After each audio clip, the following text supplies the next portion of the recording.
welcome back to our channel, our squad vlog.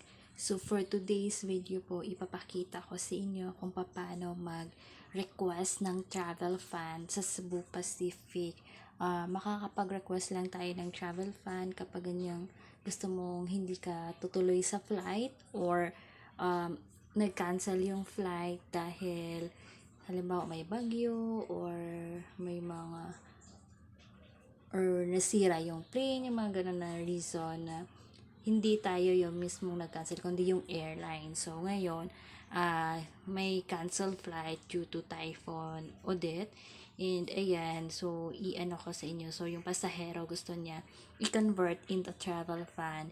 Instead of rebook, gusto niya i-convert travel fund kasi hindi pa siya sure kung kailan siya ulit babiyahe.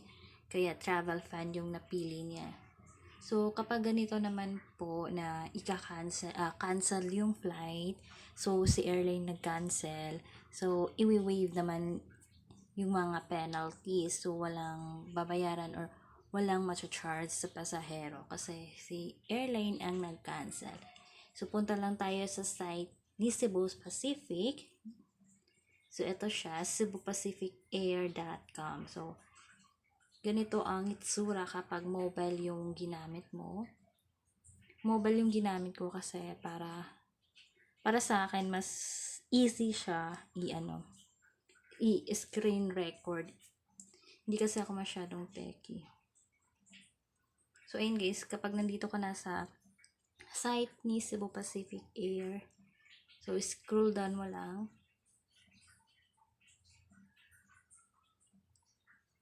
Tapos, ito, makikita mo yung check-in, SEB Superpass, flight status, and then manage booking.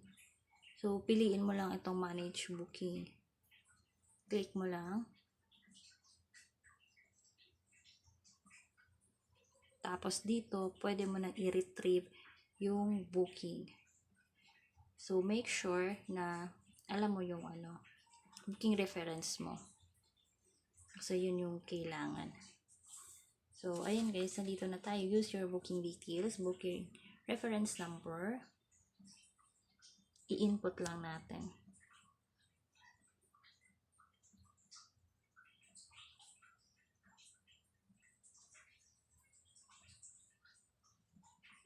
Next is surname or last name ng pasahero.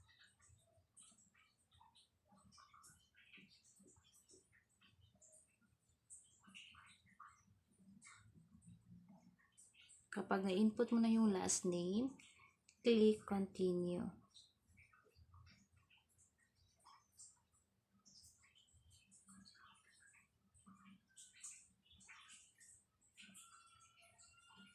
So guys, kung halimbawa po cancel yung flight, so ganito ang lalabas. So there has been a change in your flight schedule. If the change does not work for you, you may choose from the options below.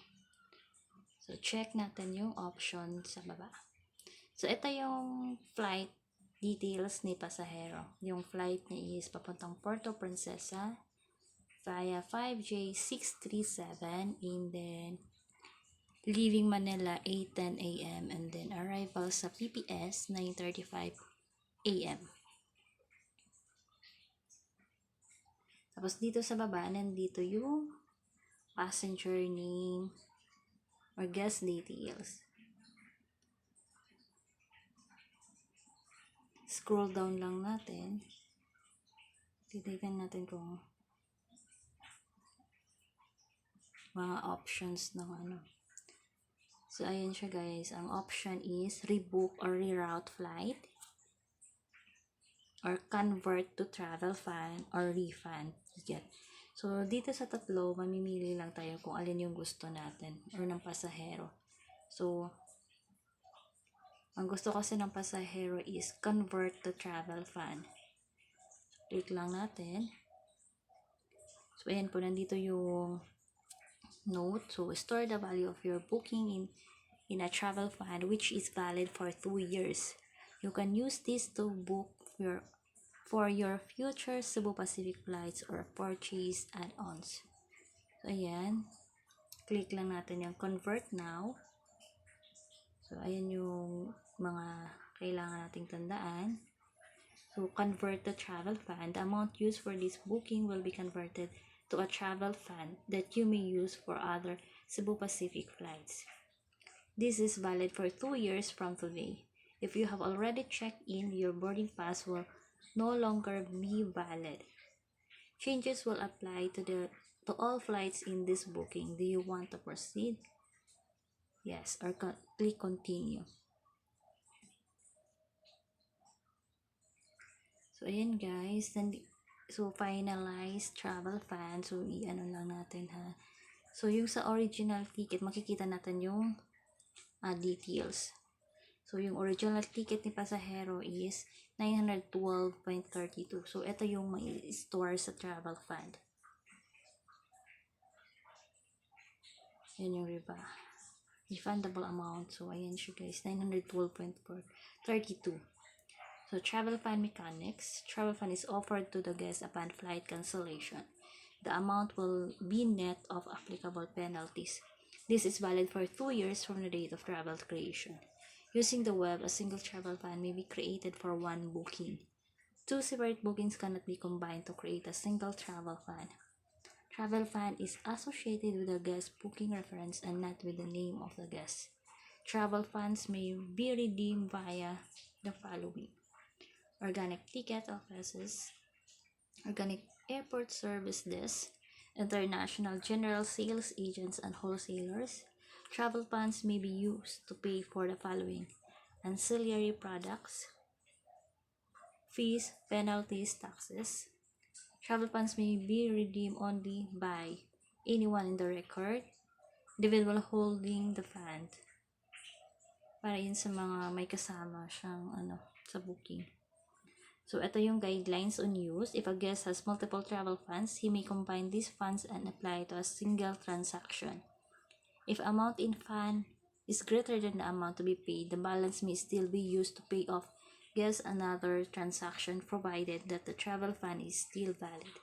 If amount in fund is less than the amount to be paid, guest may take additional payment using another form of payment. So, yun guys, kung okay na sa inyo yun, i-accept all terms and conditions above. So, continue natin.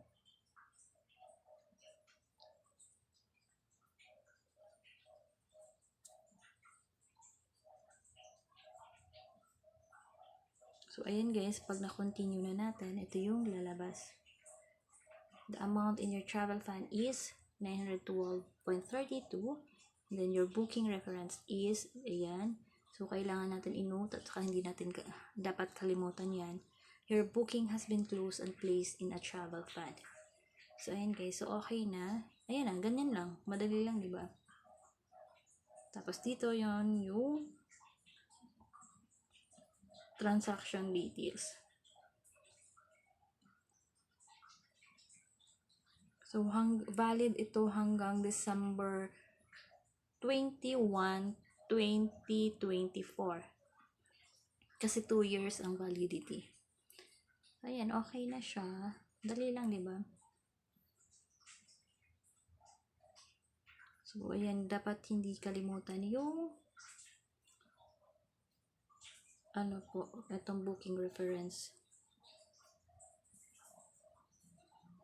Tsaka yung amount. So, ayan. So, dapat hindi i-delete yung mga email na ticket. So, ayan lang guys. So, sa mga gusto pang may malaman or may katanungan, just comment down below. Sasagutin ko naman po kayo isa-isa sa mga may mga katanungan about booking, kahit anong airlines po. Ready akong sagutin ang mga katanungan nyo. Basta about sa booking, in fees. Pwede din kung hindi nyo alam kung paano mag-book, pwede ko din kayong i-assist. Just comment down below or message nyo ako sa FB page namin, R Squad Vlog. So, kung ano yung channel name namin, yun din